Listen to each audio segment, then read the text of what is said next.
Hello everyone, welcome to this second session of agricultural economics. First lecture जो है हमारा हो चुका है। उम्मीद है कि आपको समझ में आया होगा। वेलकम वेलकम मयंक वानी, वेरी गुड आफ्टरनून।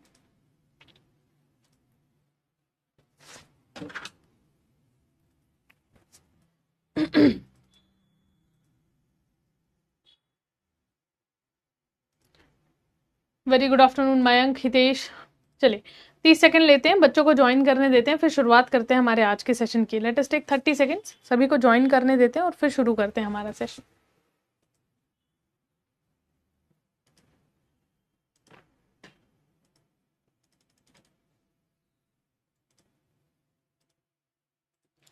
फिर बाकी बच्चे भी जल्दी से ज्वाइन कर लो, फिर बाद में लेट आते हो क्लास में। 30 सेकंड दे रहे हैं, 30 सेकंड में ज्वाइन कर लो।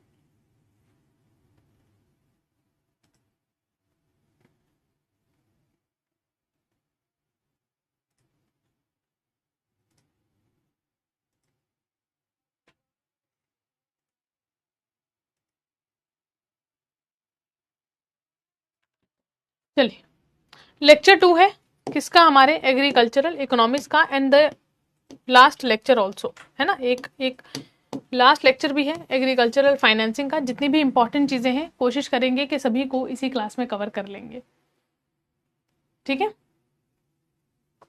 Very very good afternoon Sumit, Ashish. भाई लास्ट लेक्चर सभी को क्लियर था? लास्ट लेक्चर समझ में आया था?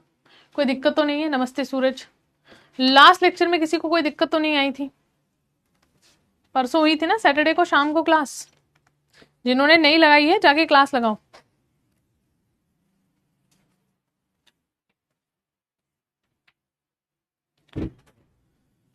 चलिए तो देखते हैं कि आज की क्लास में क्या करने वाला है।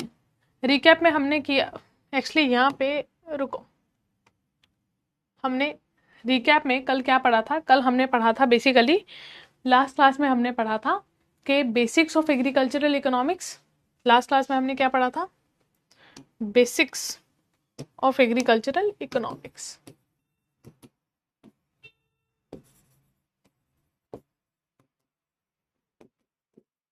चलो कुछ क्वेश्चन पूछ रही हूँ, आंसर करो। टेल मी, जल्दी से मुझे बताओ कि which is the first state in India which claims to be 100% organic state. कौन सी स्टेट, भारत का कौन सा राज्य 100% जो है वो ऑर्गेनिक हो चुका है?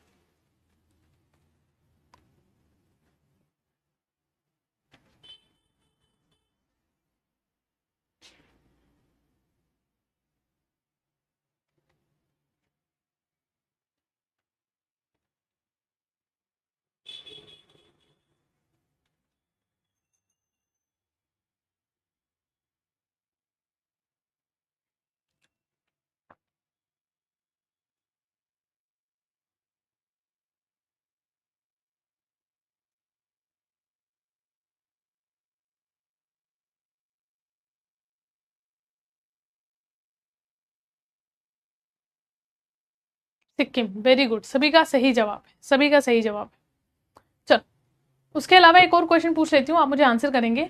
चलो ये क्वेश्चन मैं ना आपकी बेसिक नॉलेज से पूछ रही हूँ, बिकॉज आप एग्रीकल्चर के लिए पढ़ रहे हैं, इतना आपको पता होना चाहिए। Tell me, cotton is a kharif crop और cotton is a rabi crop. Cotton is a kharif crop और cotton is a rabi crop.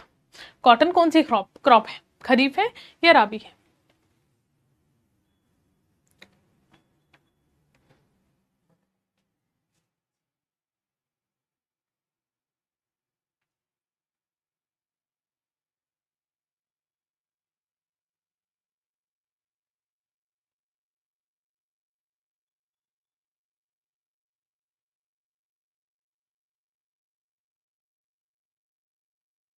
Kharif crop है, वेरी गुड।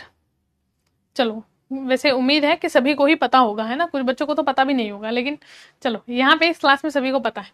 आज की क्लास में देखेंगे एग्रीकल्चरल इकोनॉमिक्स की फर्दर जो चीज़ें रह गई हैं, कैरेक्टरिस्टिक्स देखेंगे हमारे एग्रीकल्चर के, कुछ पॉलिसीज देखेंगे और रिसेंट ट्रेंड्स अभी क्या चल रहे हैं, और यहाँ या फिर अभी रिसेंट जो है कुछ स्कीम्स अभी न्यूज़ में आई है। जैसे कि अभी रिसेंट एक स्कीम आई है जो प्रधानमंत्री धान धन्य योजना, ठीक है। तो चलो यहाँ पे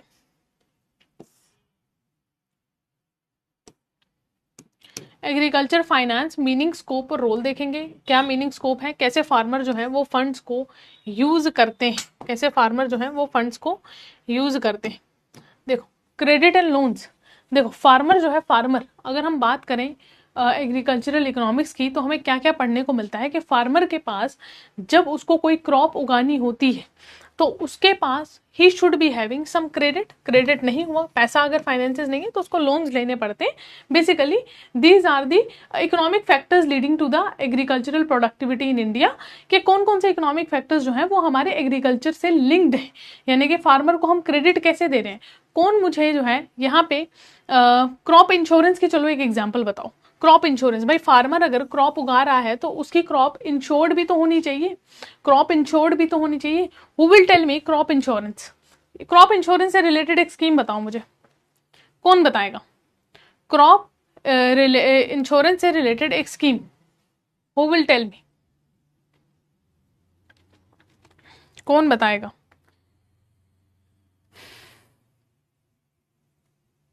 बताओ, I am seeing comments here.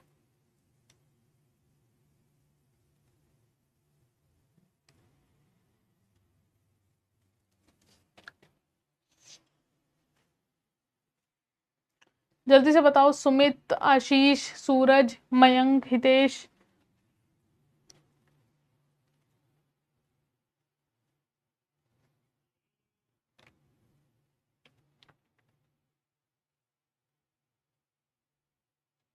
प्रधानमंत्री, हितेश लिख रहे हैं, आशीष ने भी लिख दिया फसल बीमा योजना, प्रधानमंत्री फसल बीमा योजना, हाँ राइट फसल बीमा योजना। भाई फसल बीमा योजना की अगर हम बात करें, हाँ सूरज करेक्ट, फसल बीमा योजना करेक्ट। भाई फसल बीमा योजना की अगर हम बात करें तो ये स्कीम आई थी 18 फरवरी 2016 में, ठीक है, डेट याद रखना। अब फसल बीमा योजना में जितनी भी क्रॉप्स हैं जो कि नेचुरल डिजास्टर्स के कारण डिस्ट्रॉय हो रही हैं या फिर इनको नुकसान हो रहा है, तो वहां पे प्रधानमंत्री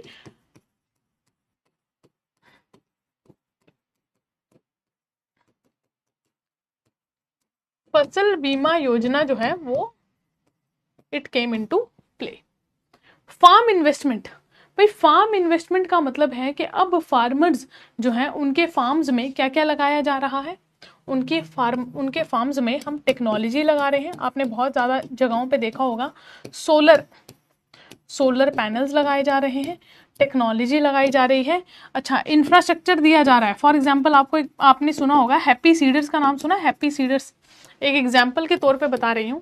हैप्पी सीडर सुना है? क्या होता है भाई? होता क्या है दरअसल कि जितने जो भी स्टबल बर्निंग, आपने स्टबल बर्निंग का सुना होगा, पराली का जलाना, तो हमेशा सर्दियों में ना बड़ी ज़्यादा यहाँ पे पोल्यूशन बढ़ जाता है। उसका कारण ये है कि परालियों को जो है हरियाणा, पंजाब इन वाले रीजन्स में जलाया जाता है, और दिल्ली में तो बुरा हाल हो जाता है। एयर क्वालिटी इंडेक्स जो है 900 इस बार क्रॉस किया था, which is very very very verse.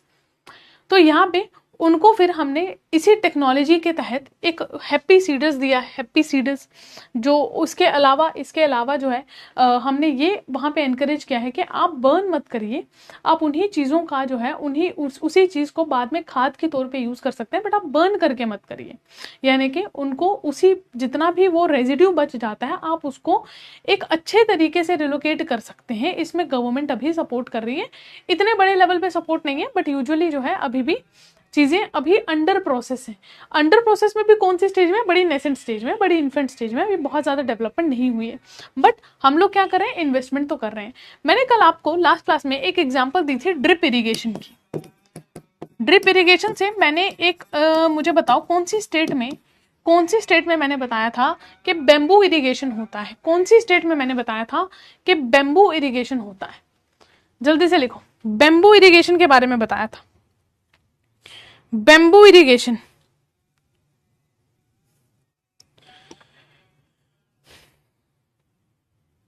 बताओ।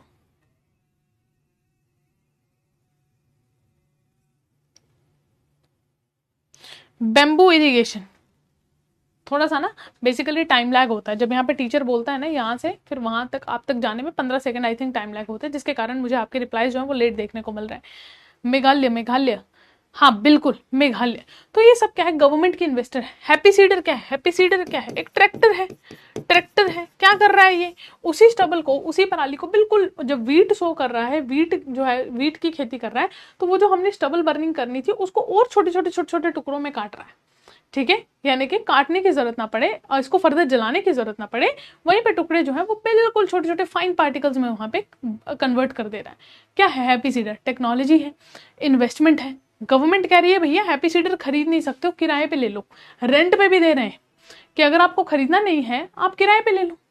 रिस्क मैनेजमेंट, भाई यहाँ पे रिस्क मैनेजमेंट की अगर मैं बात करूं तो एमएसपी देखो, अगर फॉर एग्जाम्पल क्रॉप इंश्योरेंस तो कर ही रहे हैं कि भाई अगर डिजास्टर के कारण क्रॉप खराब हो जाए तो रिस्क मैनेजमेंट कर रहे हैं, बट क्रॉप अगर खराब ना भी हो, भाई मार्केट में डिमांड सप्लाई का खेल चल रहा है। मार्केट में जो है अगर डिमांड ज्यादा है या डिमांड कम है, उसके कारण भी तो क्रॉप की बिक्री या क्रॉप के रेट्स पे अंतर आता है। तो यहाँ पे एमएसपी के द्वारा, यहाँ पे एमएसपी के द्वारा, एमएसपी क्या है, it is a minimum support price, it is a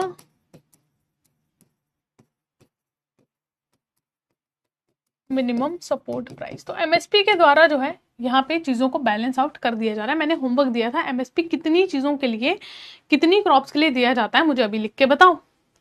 MSP is given for how many crops, MSP is given for how many crops, this was your homework. करके आए हो, एमएसपी का होमवर्क करके आए हो, एमएसपी का होमवर्क किया है, कितनी क्रॉप्स के लिए दिया जाता है।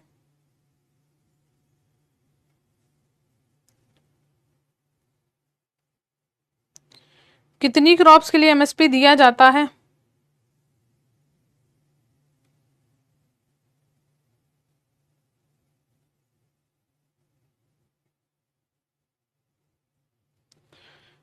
बाईस क्रॉप, 22 क्रॉप, 22 क्रॉप। मैंने नहीं किया बेटा, क्यों नहीं किया सूरज, क्यों नहीं किया।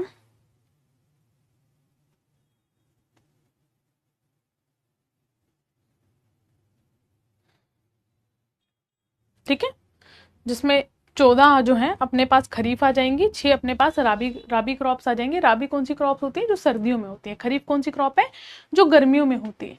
ठीक है, तो ये जो है उसके अलावा यहाँ पे कुछ कमर्शियल क्रॉप्स आ जाती हैं। ये एमएसपी जो है ये एंश्योर्ड प्राइस दे रहा है ना, एंश्योर्ड प्राइस दे रहा है फार्मर्स को। इसी पे मैंने कहा था शुगर केन पे एक अलग से प्राइस दिया जाता है। शुगर केन पे, शुगर केन पे मिलता है fair and remunerative price, fair and remunerative price, जिसको एफआरपी कहते हैं। शुगर केन पे मिलता है एफआरपी, मगर अगर इसी शुगर केन पे अब क्या कर रही है, स्टेट भी कुछ एड ऑन प्राइस दे रही है। स्टेट एक अपना प्राइस जो है यहाँ पे दे रही है। स्टेट जब शुगर केन पे पैसा देती है उसको कहते हैं state advisory price, SAP, state advisory price. ये क्या कर रही है, स्टेट जब कुछ पैसा दे रही है तो उसको कहा जाता है स्टेट एडवाइजरी प्राइस। क्लियर है ना। यहां पे एमएसपी से रिलेटेड एक इंपॉर्टेंट बात समझना। एमएसपी यहां पे कैलकुलेट किया जाता है CACP के द्वारा, commission for agricultural cost and prices. ठीक है, कमीशन फॉर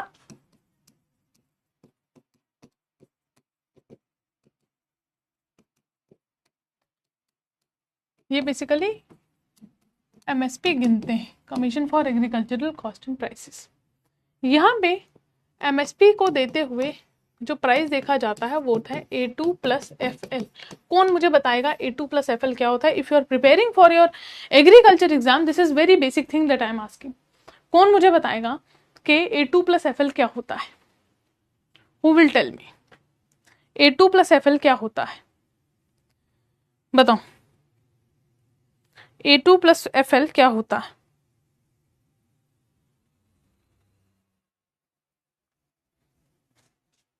चलो आंसर करो, अभी तक तो कोई आंसर नहीं आया।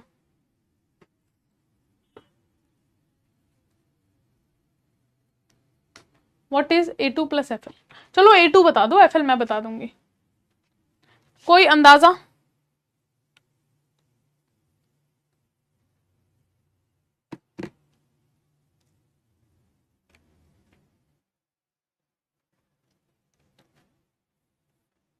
चलो कोई रिप्लाई तो नहीं आ रहा है, चलो कोई बात नहीं। यहाँ पे देखो A2, A2 का मतलब है कि भाई उसने जो है फार्मर ने, ये चिंटू जो है अपना फार्मर बन गया, चिंटू चिंटू बन गया अपना फार्मर।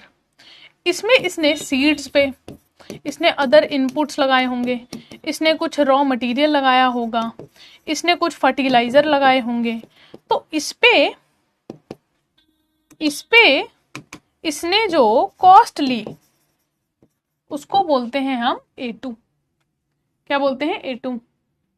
अच्छा नहीं पता, फार्मर कॉस्ट, लेबर कॉस्ट। सुनो सुनो, अभी अभी लेबर कॉस्ट रुक जाओ। A2 में फार्मर ने, चिंटू ने कुछ इनपुट्स लगाए, उसका पैसा जो है वो आ जाएगा A2 में, उसका पैसा जो है वो क्या आ जाएगा? A2 में। इतना क्लियर है? अच्छा इसके साथ साथ नोट्स बना रहे हो कि नहीं बना रहे हो? साथ साथ नोट्स बना रहे हो कि नहीं बना रहे हो?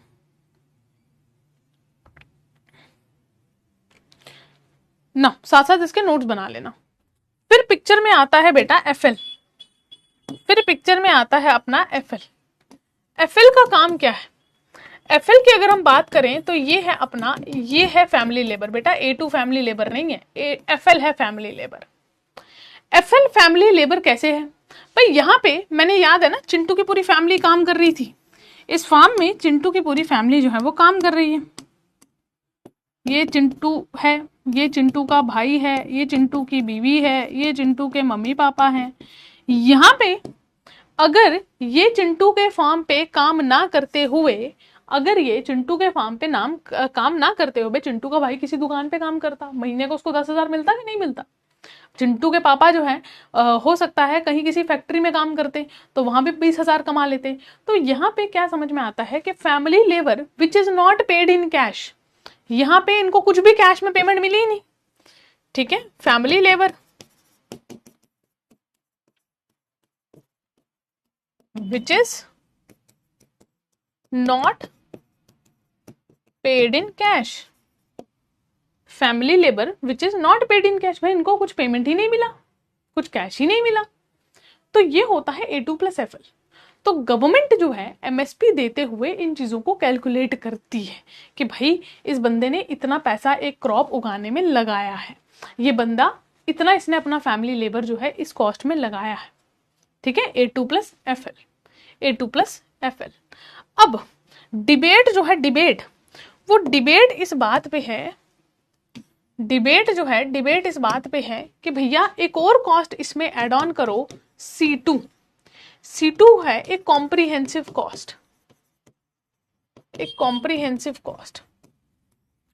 C2 एक कॉम्प्रिहेंसिव कॉस्ट। बेसिकली स्वामीनाथन एक कमीशन भी बैठी थी कि भाई इसमें ये कैसे जो है हम इनको कॉस्ट जो पैसा दे रहे हैं वो कैसे देना चाहिए। C2 comprehensive cost. Comprehensive cost जो है, अब ये यहाँ पे रेंट को भी कंसिडर कर रही है। भाई देखो तुम एक चीज समझो, चिंटू के पास ये है फॉर एग्जाम्पल 2 एकड़ जमीन, एग्जाम्पल के तौर पे चिंटू ने 2 एकड़ जमीन पे अपना फार्मिंग का ये प्रोड्यूस उगाया। ठीक है, अपने उसने धान वान उगाया। अगर चिंटू इस पे धान नहीं उगाता तो चिंटू इस जमीन को रेंट पे भी तो दे सकता था। रेंट पे चिंटू को कितना रेंट मिलता है इस जमीन का? तो C2 बोल रहा है भैया रेंटल कॉस्ट भी तो इंक्लूड करो कि उसने धान उगाया मगर उसने जो है अपना फार्म जो है वो रेंट पे नहीं दिया, तो उसने एक अपॉर्चुनिटी कॉस्ट खो दिया ना। अपॉर्चुनिटी कॉस्ट, यहाँ पे अपॉर्चुनिटी कॉस्ट समझना क्या होता है। अपॉर्चुनिटी कॉस्ट, अपॉर्चुनिटी कॉस्ट समझो, ये है अपना रोहन। रोहन के पास आ गए 500 रुपए, रोहन के पास आ गए 500 रुपए। रोहन के पास 2 विकल्प हैं, 2 कंडीशन है। या तो रोहन जो है वो इससे क्या करे, एक स्लाइस जो है वो पिज्जा का खा ले, आहा क्या खा ले, पिज्जा खा ले। या फिर रोहन इससे जो है वो एक बुक खरीद ले, वो एक बुक खरीद ले। ठीक है, या फिर रोहन इससे जो है वो एक बुक खरीद ले। रोहन के पास है 500 रुपए, या तो रोहन पिज्जा खा ले या तो रोहन बुक खरीद ले, यही कर सकता है। इससे ज्यादा रोहन के पास अभी कुछ भी जो है वो विकल्प नहीं है, यही 2 विकल्प है। रोहन मुझे बताओ पिज्जा खाएगा या बुक खरीदेगा, जल्दी से बताओ। रोहन को पिज्जा खाएगा, क्या करना चाहिए? रोहन को पिज्जा खाना चाहिए या रोहन को बुक खरीदनी चाहिए? तुम बताओ, तुम मुझे बताओ क्या होगा, मतलब रोहन क्या करेगा? रोहन क्या करेगा?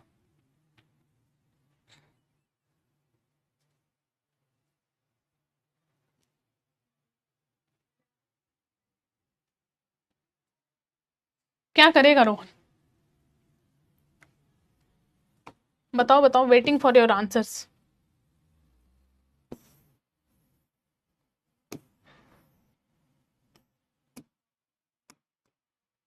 क्या बोल रहे हो? अभी तक कुछ भी आंसर नहीं आया है।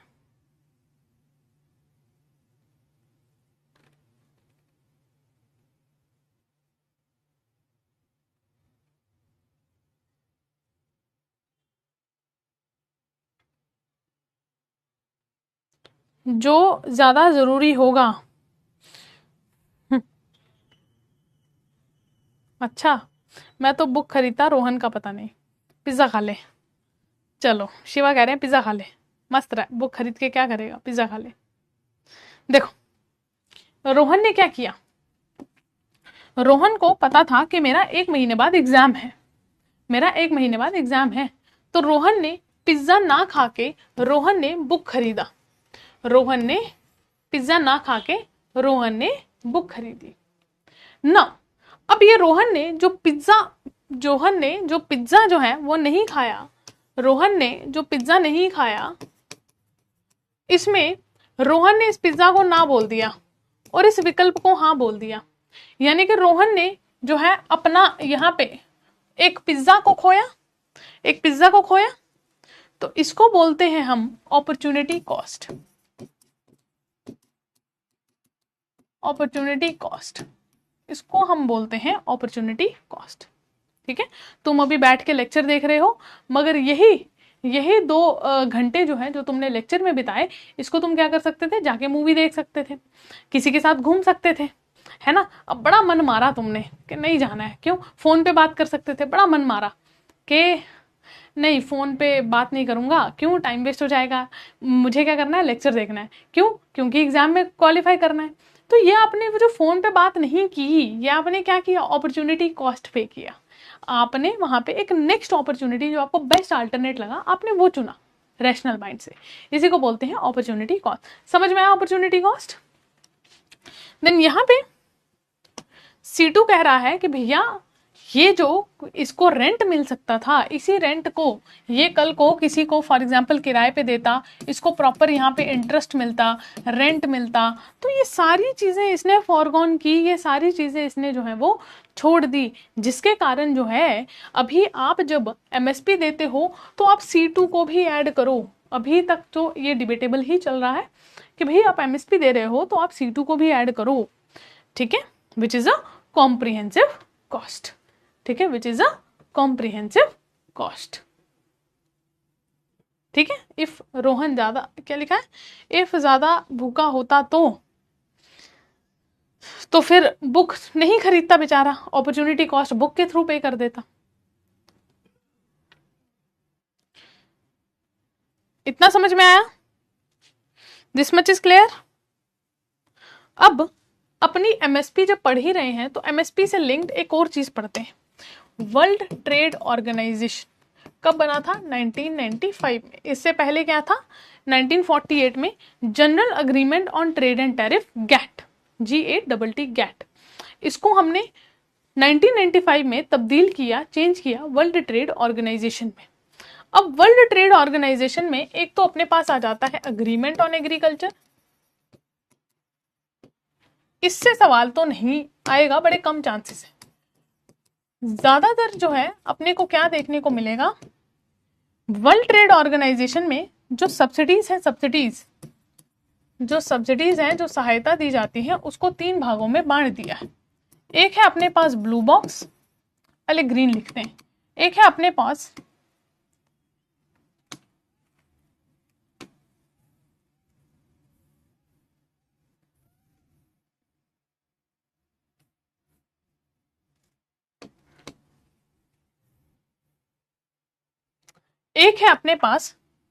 ग्रीन बॉक्स,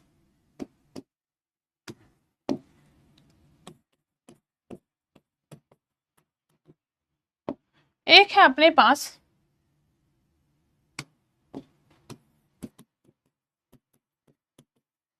ब्लू बॉक्स और एक है अपने पास एम्बर बॉक्स। ठीक है, इन तीन भागों में सब्सिडीज को बांटा जाता है। अलग अलग देश जो जो जिस तरीके की सब्सिडी दे रहे हैं इन तीनों भागों में बांटा जाता है। एग्जाम पर्सपेक्टिव से क्या इंपॉर्टेंट है, पे ये जो ग्रीन बॉक्स है ना, ग्रीन बॉक्स, इस पे तो हरी झंडी है, इसमें कोई दिक्कत नहीं है, इसको टिक टिक टिक मार्क कर दिया भैया, कोई दिक्कत नहीं है, बहुत बढ़िया, आप सब्सिडी दे रहे हैं, आप लोगों का भला चाहते हैं, हमें कोई दिक्कत नहीं है, बाकी कंट्रीज बोल रही हैं, बड़ा मजेदार है भाई, सही है।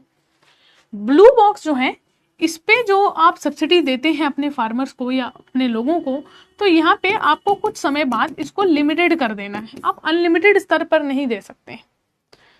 दिक्कत करती है अपनी एम्बर बॉक्स सब्सिडी, क्योंकि अपनी एमएसपी इसी के अधीन आती है। यहां पे क्या आ जाता है, इसको बोलते हैं ट्रेड डिस्टॉर्टिंग सब्सिडीज। इसको क्या बोलते हैं, ट्रेड डिस्टॉर्टिंग सब्सिडीज। मतलब के ऐसी सब्सिडी जो कि बाकी कंट्रीज के ट्रेड को भी खराब कर रही हैं। तो यहाँ पे यूएसए जो है वो हमारे एमएसपी के पीछे हाथ धोकर पड़ गया है। यूएसए क्या कहता है, अरे भैया इनका एमएसपी जो है ना हमारे एग्रीकल्चरल प्रोडक्ट्स को ना वहां पे एक्सपोर्ट ही नहीं होने देता।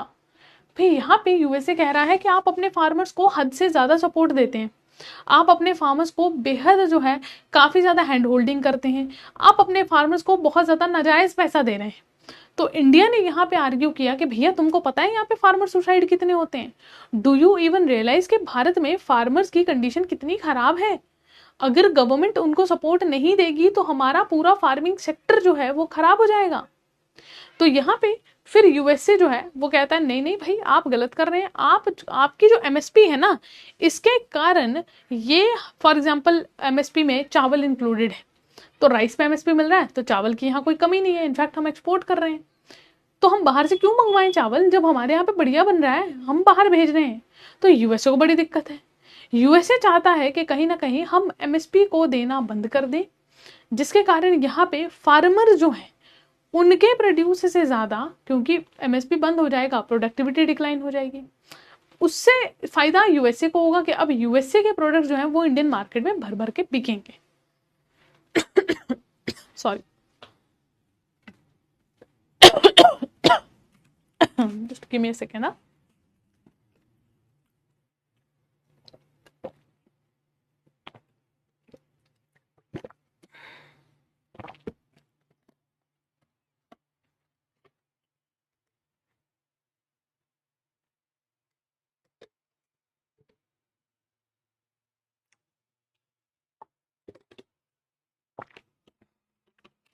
क्लियर हो गया, सब्सिडीज का क्लियर हुआ कि किस तरीके से जो है वो सब्सिडीज दी जाती। क्लियर है एवरीवन?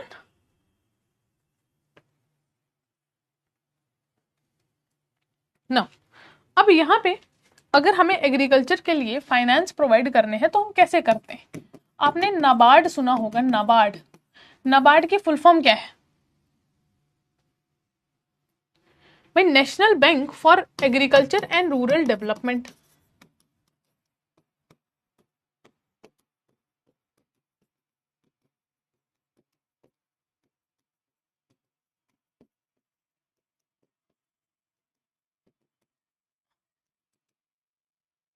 नाबार्ड की फुल फॉर्म है national bank for agriculture as well as rural development. ये एक एक्ट आया था अपने पास 1981 में। फिर नाबार्ड की स्थापना जो है वो हुई थी बच्चे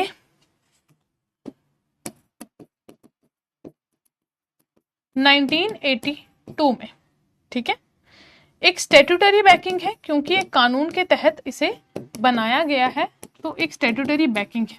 another important thing regarding NABARD बेटा इज कि ये नाबार्ड जो है एग्रीकल्चर में फाइनेंसेस तो प्रोवाइड करवाता ही करवाता है, उसी के साथ साथ नाबार्ड का जो हेडक्वार्टर है वो हमें देखने को मिलेगा मुंबई में। मुंबई में नाबार्ड का हेडक्वार्टर हमें देखने को मिलेगा मुंबई में। इसीलिए यूएसए टैरिफ लगा रहा है इंडिया पे। हाँ भाई, यूएसए सिर्फ इंडिया पे नहीं, USA is now moving towards the protectionist policy, जहां पे उसको पता है कि उसके ट्रेड जो है, उसका ट्रेड, अब वो ट्रेड में मोनोपोली, बिकॉज देखो वो समय गया जहां पे आप किसी पे न्यूक्लियर बॉम्ब मार के जो है बड़े महान बन जा रहे थे। अब क्या है, अब आ गया है मल्टीपोलर वर्ल्ड। अब चाइना भी पावर में उतर रहा है, अब इंडिया भी पावर में उतर रहा है, अब रशिया भी पावर में उतर रहा है। तो यूएसए को अब क्या करना है, कुछ तो करेंगे ना अपनी हेजेमनी बनाने के लिए। हेजेमनी एक शब्द यूज होता है इंटरनेशनल रिलेशंस में, जहां पे कुछ तो करेंगे कि भाई कुछ तो करके हम सुपर पावर बनने की और ज्यादा कोशिश करें। तो ये कुछ भी नहीं है, बस एक जबरदस्ती की प्रोटेक्शनिस्ट पॉलिसी है। नाबार्ड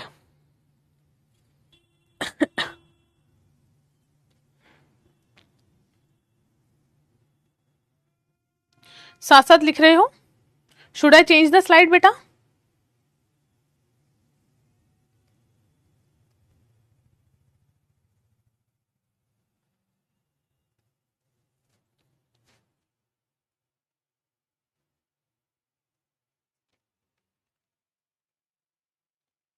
ना, दिस इज तो नाबार्ड, ये तो हो गया अपना नाबार्ड कि कैसे यहाँ पे जो है इंस्टीट्यूशनल फ्रेमवर्क कैसे हो रहे हैं। नाबार्ड हमें देखने को मिल रहा है। आरआरबीज, आरआरबीज क्या होते हैं? आर दी रीजनल रूरल, यानी कि रूरल एरिया में रीजनल रूरल बैंक्स। आरआरबी में आपको 3 पार्टीज देखने को मिलती है, एक तो सेंटर, दूसरा स्टेट, और तीसरा यहाँ पे आ जाता है sponsor bank. Sponsor bank, centre का आपको जो है यहाँ पे 35% शेयर जो है वो सेंटर का देखने को मिलेगा। आई थिंक इसका तो सभी को पता होना चाहिए ना, शेयरिंग पैटर्न के आरआरबी का एक्ट जो है वो 1976 में आया था, यानी कि ये कब बना था? 1976 में। तो 35% सेंटर के पास शेयर होता है, 15% स्टेट के पास होता है, रेस्ट ऑफ द 50% जो है वो स्पॉन्सर बैंक के पास शेयर होता है आरआरबी का। मेन ऑब्जेक्टिव क्या है? अगेन जो रूरल एरिया में अपने को क्रेडिट चाहिए वो पहुंचाना। नॉन इंस्टीट्यूशनल जो फीचर्स हैं, जहाँ पे कृषि में हमें जो है वो फाइनेंसेस मिलते हैं, फाइनेंस और कृषि में कहाँ से मिलते हैं? मनी लेंडर्स, लाला जी, लाला होता है ना, लाला जी हर जगह आपको देखने को मिलेंगे, हर गांव में। ट्रेडर्स जो वहाँ पे जो है व्यापारी होते हैं, जो रिश्तेदार हैं उनसे ले लिया। ये बेसिकली क्या है? These are form of the debt. Debt का मतलब क्या होता है? उधारी। देन गवर्नमेंट स्कीम्स के तहत भी कुछ पैसा जो है वो दिया जाता है, जैसे किसान क्रेडिट कार्ड स्कीम, प्रधानमंत्री फसल बीमा योजना, प्रधानमंत्री किसान। अच्छा, अभी ना एक बड़ी इंपॉर्टेंट स्कीम अभी रिसेंट आई है कुछ डेज पहले, प्रधानमंत्री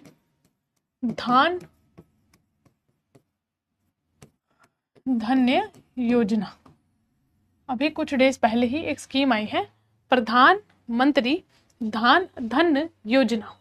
अब प्रधानमंत्री धन्य योजना के बच्चे अगर मैं बात करूं तो यहाँ पे आपको एक चीज देखने को मिलेगी कि एक अपने पास एक स्कीम आई थी, एस्पिरेशनल डिस्ट्रिक्ट प्रोग्राम। उसी से इंस्पायर होके धन्य योजना क्या कह रही है कि हमने 100 डिस्ट्रिक्ट्स लेने हैं, उन 100 डिस्ट्रिक्ट्स में जो भी एग्जिस्टिंग स्कीम्स हैं, उन 100 डिस्ट्रिक्ट्स में जो भी एग्जिस्टिंग स्कीम्स हैं उसको हमने इम्प्रूव्ड वर्जन में कन्वर्ट करना है, उनको हमने इम्प्रूव करना है। यानी कि ऐसा नहीं है कि हमने कोई नई स्कीम लॉन्च कर दी है, नहीं, जो भी एग्जिस्टिंग स्कीम है उसके रिगार्डिंग अपने को फार्मर्स को क्या करना है?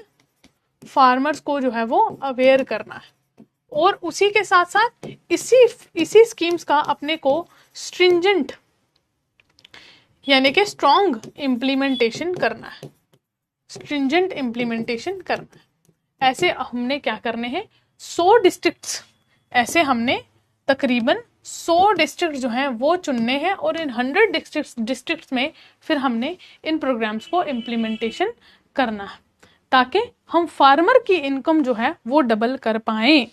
फार्मर की इनकम जो है वो डबल कर पाएं, फार्मर की इनकम को डबल जो है वो कर पाएं।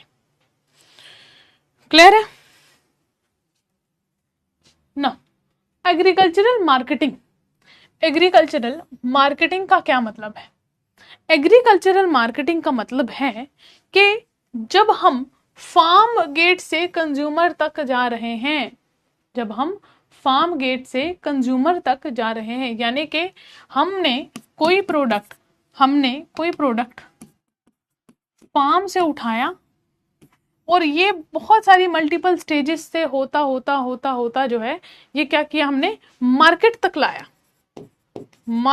लाया, अब हम इसे और कहां तक ले जाना चाहते हैं, फॉरेन तक ले जाएंगे भाई, फॉरेन तक ले जाएंगे। Farm to market and market to foreign, ये जो है ये हमारी पॉलिसी होनी चाहिए। सरकार अभी इसी पे काम कर रही है, कि फार्म से हम लोग मार्केट तक लाएं प्रोडक्ट को, मार्केट से हम लोग फॉरेन तक लाएं। अब इसमें सरकार ने एक नई चीज जो है ये 2016-17 के आसपास इंट्रोड्यूस की थी, that is e NAM. E NAM क्या है? बेसिकली एक ऐसा एग्रीकल्चर मार्केट है जो नेशनल लेवल पे, ये आपने ई मंडीज सुना होगा, ई मंडीज, ये क्या है बेसिकली, नेशनल लेवल पे जो फार्मर जिसे पहले दर दर भटकना पड़ता था, अब वो सीधा सीधा वहां पे कंप्यूटर लेके एक व्यक्ति बैठा होगा, सीधा जाएगा, अपना जितना फार्म प्रोड्यूस है वहां पे क्वांटिटी मेंशन करेगा, अपना नाम मेंशन करेगा, अपना डिस्ट्रिक्ट मेंशन करेगा, अपने फार्म की इंफॉर्मेशन मेंशन करेगा, और वहां से फिर जो है जिसको जो एक सूटेबल बायर होगा, जिसको लगेगा कि मुझे इस फार्मर से खरीदना है, तो वो वहां से खरीद लेगा। अब फार्मर को अपना सामान उठा उठा के जो है वो अलग अलग ठेकेदारों के पास जाने की जरूरत नहीं है, के पास जाने की, सीधा हमने ई मंडी यानी कि इलेक्ट्रॉनिक जो मंडी जहाँ पे सामान बेचा जाता था उसको हमने इलेक्ट्रॉनिक लेवल पे ले आए, उसको हमने क्या किया, उसको हम सीधा सीधा इलेक्ट्रॉनिक लेवल पे ले आए उसको हम सीधा सीधा इलेक्ट्रॉनिक लेवल पे ले आए। ऑब्जेक्टिव्स क्या है? ऑब्जेक्टिव्स अपने क्लियर है कि भाई फार्मर को हमें सीधा सीधा फेयर प्राइस देना है, फार्मर को हमने क्या करना है, फेयर प्राइस देना है, सीधा सीधा फेयर प्राइस जो है हमने फार्मर को प्रोवाइड करवाना है, क्वालिटी प्रोडक्ट्स देने हैं हमने कंज्यूमर को। जो मिडल मैन था, जो एक दलाल था बीच में, जो लाला था, अब वो क्या कर रहा था, फार्मर को ज्यादा पैसे चार्ज कर रहा था, उसको हमने हटा देना है। फार्मर सीधा सीधा अब बायर जो है उससे कांटेक्ट करेगा, उससे कनेक्ट करेगा, फार्मर का कनेक्शन अब सीधा सीधा बायर के साथ बिठा दिया है, अब उसका कोई लेना देना नहीं है किसी भी तरीके से, किसी भी जो है मिडल मैन से, किसी भी लाला से जो है अब उसको कुछ भी लेना देना नहीं है। क्लियर है एवरीवन? क्लियर है?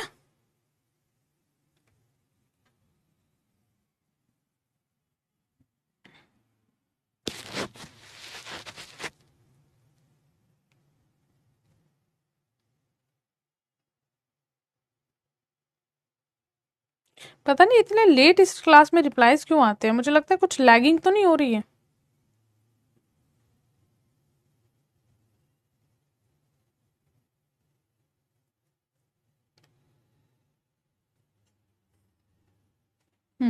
क्लियर है।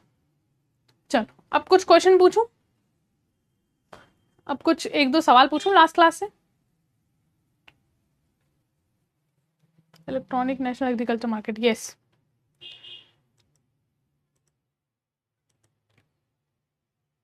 Yes ma'am, okay. चलो let me ask you few question and then we will जो है बचा कुचा थोड़ा बहुत मटेरियल जो है अब हम पढ़ेंगे, बट पहले उससे पहले कुछ क्वेश्चन लेट, आप मुझे कुछ आंसर्स जो हैं वो देंगे।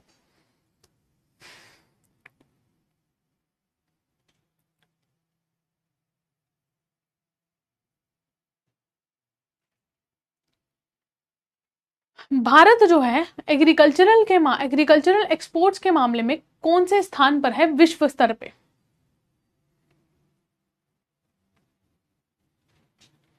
What is India's ranking in terms of agricultural exports globally? Hindi में भी बोल दिया, इंग्लिश में भी बोल दिया।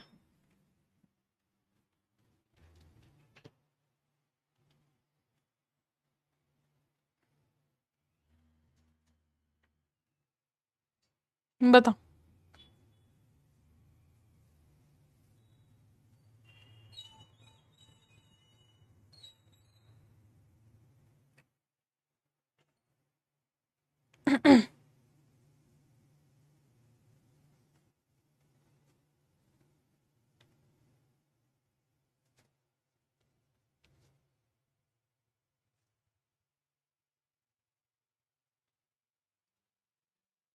8th लेवल पे, शाबाश, एट्थ एट्थ एट्थ एट्थ, ठीक है। भाई सोचो अभी हम 8th लेवल पे हैं, कारण क्या है, मैंने बताया था ना फ्रेगमेंटेड लैंड है, कि अभी भी डू यू इवन नो कि 86 approximately 85%, 86% to be exact, 85% approximately लोगों के पास अभी भी फार्मर्स के पास क्या है, स्मॉल एंड मार्जिनल है। मतलब कि अभी भी इन 85% फार्मर्स के पास लेस देन 2 हेक्टेयर लैंड है, लेस देन 2 हेक्टेयर लैंड है, मतलब कि they are small and marginal farmer. इससे सोचो अगर बड़ी ज़मीन हो तो वो बड़े लेवल पे खेती कर सकते हैं। अभी भी 86% फार्मर के पास जो है इतना कम जो है वो लैंड है। अच्छा, next question to you is, agriculture का हमारी जीडीपी में कितना सहयोग है, बताओ।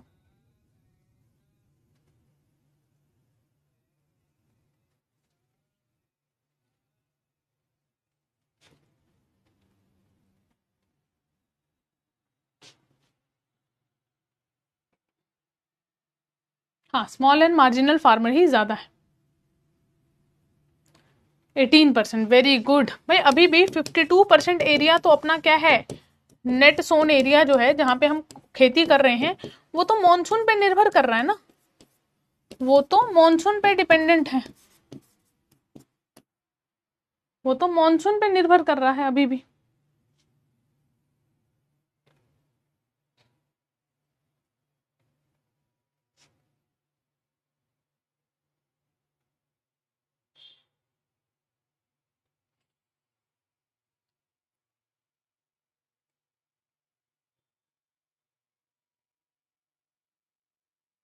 Right, 18%, correct, correct, correct. अच्छा, वैसे एग्रीकल्चर से रिलेटेड तो नहीं है, बट मुझे बताओ सबसे ज्यादा हमारा जीडीपी कौन सा सेक्टर कंट्रीब्यूट करता है, सबसे ज्यादा जीडीपी हमारा कौन सा सेक्टर कंट्रीब्यूट करता है,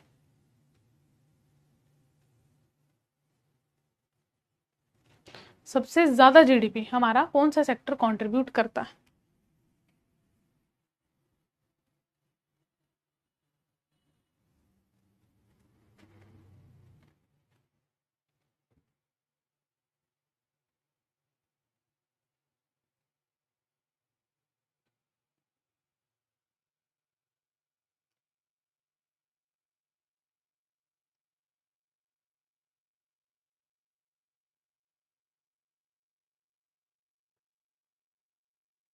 सर्विस सेक्टर, बहुत ही बढ़िया, बहुत ही बढ़िया, सर्विस सेक्टर सबसे ज्यादा कंट्रीब्यूट करता है, बहुत बढ़िया। भाई अगर हम हॉर्टिकल्चर की बात करें, हॉर्टिकल्चर, फ्रूट्स एंड वेजिटेबल्स, तो भारत का रैंक जो है ना बच्चे, वो सेकंड आता है आफ्टर चाइना,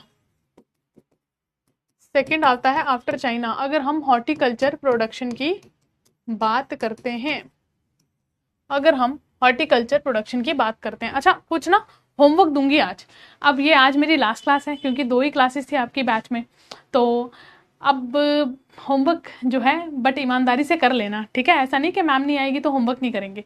कुछ एक होमवर्क दे रही हूँ, ये एग्जाम में जाने से पहले एक बार देख लेना, इंडियाज रैंकिंग इन कौन कौन से सेक्टर,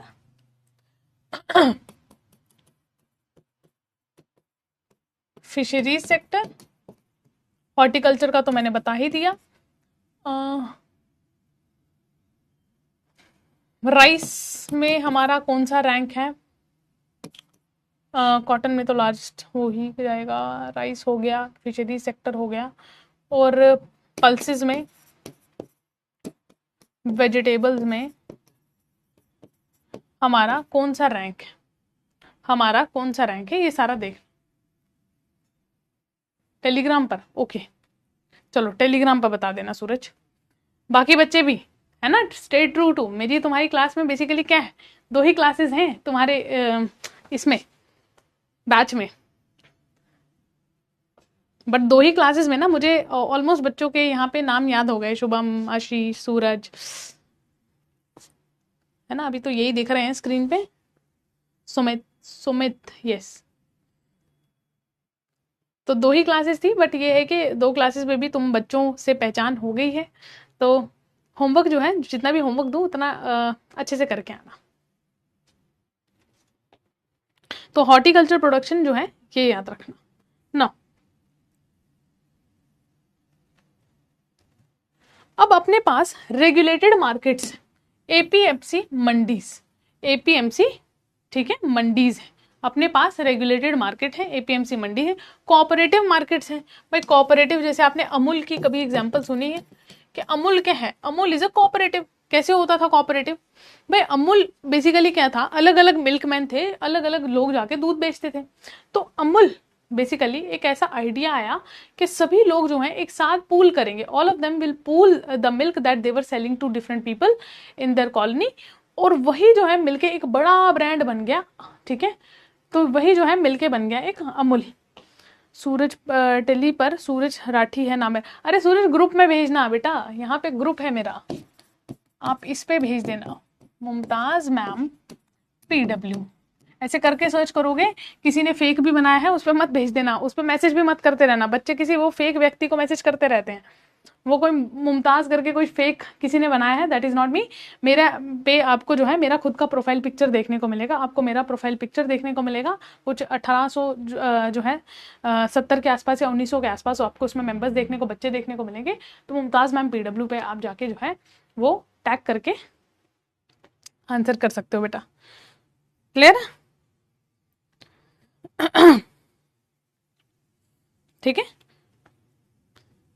क्योंकि पर्सनली जो है ना वो देखना पॉसिबल होता नहीं है, वो 2 या 3 दिन बाद देखूंगी। Contract farming markets, contract farming basically क्या है? यहाँ पे जो फार्मर है, फार्मर एक कॉन्ट्रैक्ट दे दिया जाएगा कि भाई इतने समय के लिए आपको ये पर्टिकुलर जो है क्रॉप उगानी है according to the suitability of the soil, और फिर उस हिसाब से जो है फार्मिंग को कंटिन्यू किया जाता है। ऑनलाइन प्लेटफॉर्म्स ये हम ऑलरेडी पढ़ चुके हैं। ई नैम, ये जिसे ई मंडी भी कहा जाएगा, ई मंडी भी कहा जाएगा। And digital agriculture market, digital agriculture market basically क्या है? डिजिटल एग्रीकल्चर मार्केट जहाँ पे डिजिटली अपनी एग्रीकल्चरल क्रॉप को वहाँ पे जो है रजिस्टर करवाया जाएगा, उसकी इंफॉर्मेशन वहाँ पे दी जाएगी, और उसी के साथ साथ वहाँ पे उसका जितना भी प्राइस पैटर्न है, जो भी क्रॉप के लिए यहाँ पे प्राइजेस रिक्वायरमेंट है, जितना भी कॉस्ट इन्वॉल्व है, वो वहाँ पे डेफिनेटली मेंशन जो है वो करवा दिया जाता है, जिसके कारण फार्मर को एक सूटेबल प्राइस मिले। एक स्कीम जो है याद रखना, PM आशा। किसी ने पढ़ी है ये? Anyone has read about it? Has anyone read about it? PM Asha, PM आशा।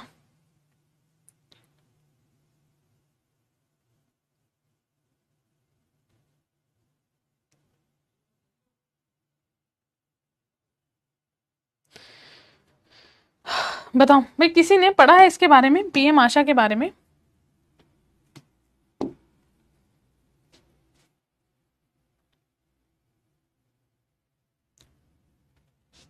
नहीं मैम, नो मैम। ओके भाई, PM आशा जो है ना, ये सितंबर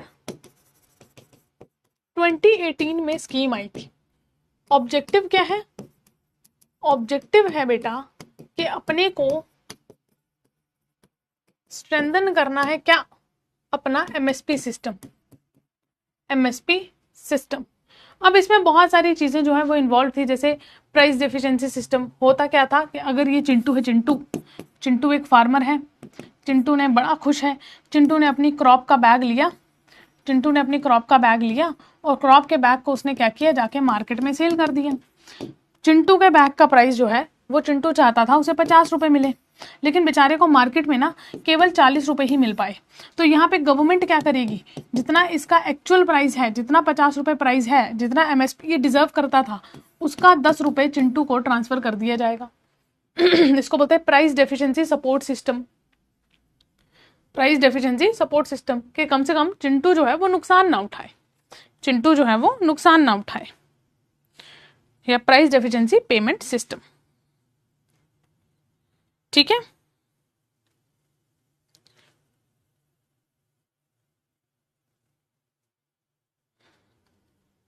फिर उसके बाद इसी में इन्वॉल्व सरकार ने स्टार्ट की थी private procurement and stockist scheme.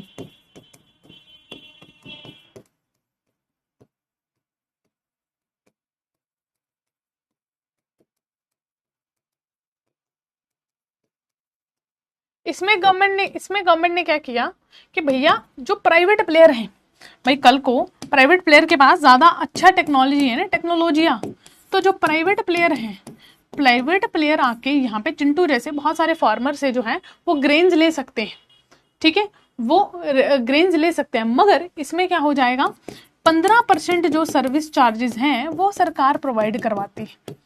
Up to 15% of the service charges is provided by the government. इससे प्राइवेट प्लेयर भी खुश है और इससे फार्मर भी खुश है।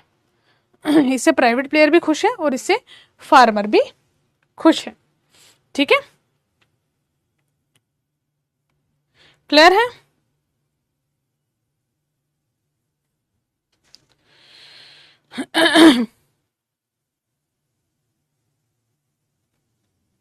Regulated markets and cooperative market, एक बार और प्लीज। ओके, देखो रेगुलेटेड मार्केट क्या है?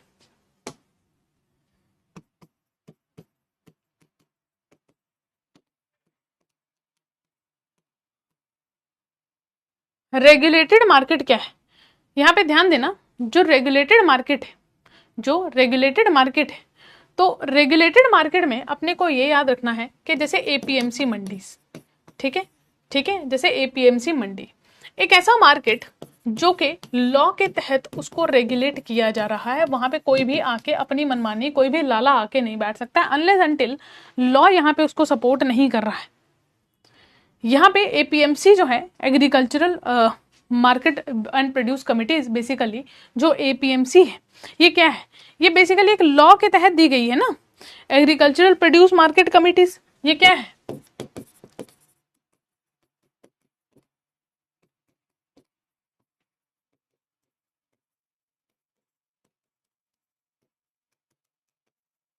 एग्रीकल्चरल प्रोड्यूस मार्केट कमिटीज क्या है, लॉ के तहत बनाई गई है। क्यों? ताकि यहाँ पे जितना भी सेल एंड परचेज है इस मार्केट में बेटा, जितना भी सेल होगा, जितना भी परचेज होगा, all of this would be regulated by the law.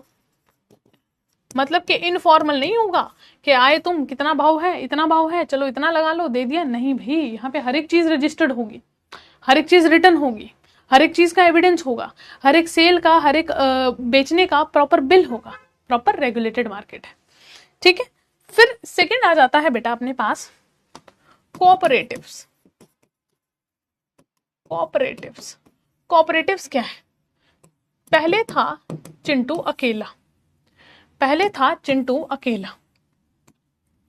Chintu ने क्या किया,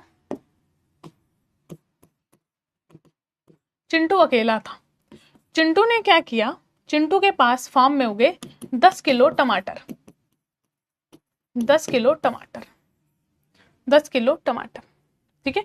या फिर मिल्क की एग्जांपल ले लो, क्योंकि मिल्क से मैं आपको जो है वो अमूल की एग्जांपल भी बता पाऊंगी, ठीक है। 10 लीटर दूध, चिंटू ने 10 लीटर यहाँ पे मिल्क इसने प्रोड्यूस करवाया। यहाँ पे चिंटू गया, 10 लीटर मिल्क बेचा और अपने पैसे मिले, बस ठीक है, मतलब थोड़ा बहुत बेसिक मिल रहा था। मगर यहाँ पे चिंटू जैसे बहुत सारे फार्मर्स हैं जिनके किसी के फार्म में, किसी के पास 10 किलो मिल्क आ रहा है, किसी के पास 20 किलो है, किसी के पास 50 किलो है, किसी के पास 30 किलो है। इन सब ने मिलके क्या किया, अपने अपने रिसोर्सेस को,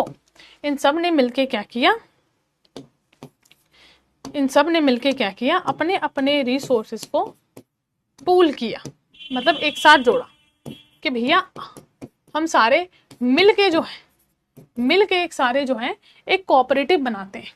यहाँ पे हर कोई जो है ये अपना प्रोड्यूस यहाँ पे डालेगा और देन फिर they will make a what come cooperative, एक संस्था बनाएंगे जो कि मिल के जो है पूरे मिल्क का यहाँ वहाँ प्रॉपर जो है वो सप्लाई करेगी। इससे क्या हुआ, फायदा क्या हुआ? इससे फायदा ये हुआ कि सबसे पहले जन्म होता है एक ब्रांड का जिसे लोग ट्रस्ट कर पा रहे हैं। Amul for example, this is a real story. एक ब्रांड का जन्म हुआ जिसे लोग ट्रस्ट कर पा रहे हैं। दूसरा, ऑर्गेनाइज्ड हो गया स्ट्रक्चर। तीसरा, यहाँ पे प्राइस बेटर मिलने लगा। पहले हैंड टू माउथ हो रहा था, अब प्रॉफिट भी होने लगा। अब प्रॉफिट भी होने लगा। अब बाकी लोग जो इसमें इंटरेस्टेड हैं वो इसमें फंडिंग भी कर रहे हैं अपने अपने रिटर्न के लिए। मतलब कि एक जो हैफजार्ड चिंटू अकेला था, अब वो एक ब्रांड का पूरा पार्टनर बन चुका है। तो यहाँ पे इससे फायदा होता है कोऑपरेटिव का।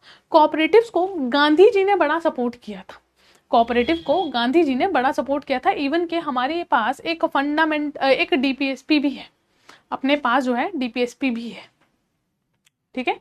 कोऑपरेटिव जो है 97th constitutional amendment act, constitutional amendment act आया था 2011 में, जिसने जो है कोऑपरेटिव्स जो हैं उसको भी ऐड करवा दिया गया था। एक डायरेक्टिव प्रिंसिपल भी है कि भैया कोऑपरेटिव्स बनाइए। गांधी जी बहुत ज़्यादा सपोर्ट करते थे, गांधी जी भी बहुत ज़्यादा सपोर्ट किया करते थे। तो इसी तरीके से जो है एग्रीकल्चरल इकोनॉमिक्स और एग्रीकल्चरल फाइनेंसिंग आपको एग्जाम पर्सपेक्टिव से करनी है। तो आज की क्लास को समराइज करते हैं। आज की क्लास में हमने क्या पढ़ा कि एग्रीकल्चर, कल हमने उसका बेसिक्स पढ़ा था, आज हमने उसके कुछ इकोनॉमिक्स पढ़ी, उसकी हमने फाइनेंसिंग पढ़ी। कैसे? हमने एमएसपी के बारे में पढ़ा, हमने A2+FL के बारे में पढ़ा, हमने C2 के बारे में पढ़ा जिसपे स्वामीनाथन कमीशन ने भी अभी डिबेट इस पे चल रहा है। इसके बाद हमने क्या पढ़ा? PM आशा के बारे में पढ़ा, प्रधानमंत्री फसल बीमा योजना पढ़ा, प्रधानमंत्री धान धन्य योजना हमने पढ़ा। इसके बाद हमने क्या पढ़ा? इसके बाद जो है हमने WTO वर्ल्ड ट्रेड ऑर्गेनाइजेशन के द्वारा ग्रीन बॉक्स, ब्लू बॉक्स और एम्बर बॉक्स की सब्सिडीज के बारे में पढ़ा, जिसमें हमें एक चीज समझ में आई कि यहाँ पे यूएसए अपने को किसके लिए परेशान कर रहा है? इस एम्बर बॉक्स के लिए। क्यों भैया? इसमें आती है एमएसपी। इसमें क्या आती है? इसमें आती है एमएसपी। फिर हमने उसी के साथ साथ पढ़ा अपने रेगुलेटेड मार्केट्स के बारे में, हमने पढ़ा कोऑपरेटिव्स के बारे में, हमने पढ़ा ई-नैम के बारे में, और हमने APMC मंडीज के बारे में भी पढ़ा। साथ ही साथ हमने एग्रीकल्चरल फाइनेंसिंग पढ़ी through NABARD, through RRB regional rural banks, ठीक है।